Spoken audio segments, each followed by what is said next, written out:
All right, so I'm talking to the camera now. I'm gonna go through that process one more time.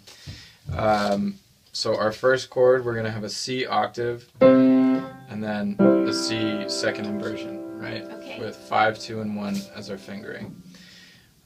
So first, look at your hands, and you play the octave, and then you're going to exchange your second finger with your thumb, because your thumb is your marker. You know where that C is, right?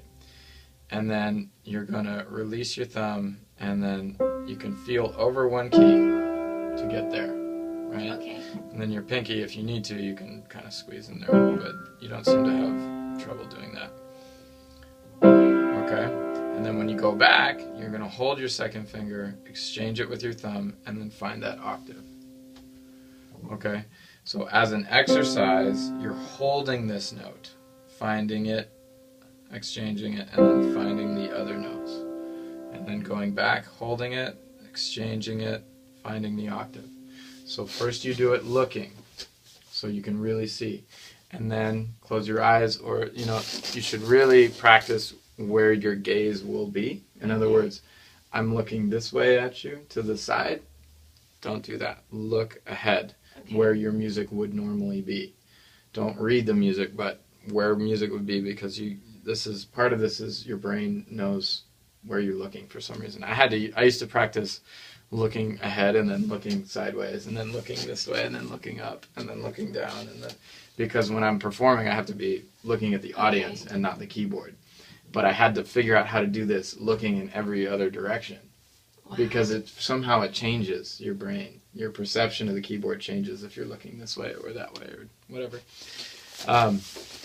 Okay, so that's the first one. Then the second one will be, you're not, well, I'll just play the two chords. You got your B octave and then your G7 without the B. So now we're practicing two things that are not sharing any notes. So you play your B octave, and then first you're going to find your G with your pinky, and then you're going to exchange with your third finger, even though you don't play the third finger.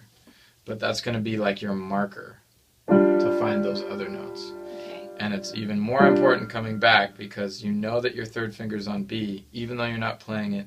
You're going to take your thumb and exchange it with that third finger, and then find your octave. Okay? So again, playing the octave, keep your thumb down, find G with your pinky, exchange your third finger here, and then find the other notes. Then on the way back down, you're not playing the third finger, but you're using it in your mind as a marker. Okay? And I'm going to give you one more. That's a different situation. That would be a bigger jump. Okay, we're gonna say F to like an F7. Okay, or how about just an F major? So you go F, and then exchange with your pinky to this chord. Okay. That's not part of this piece, but it would just be an exercise for you to do. Practice that exchange. Again, looking at it, and then look straight ahead without looking at your hand. And one more, why not? If you're going to go something like that, this happens all the time where those kind of jumps. You still are going to use this as a target, and then you find those notes. Okay? All right.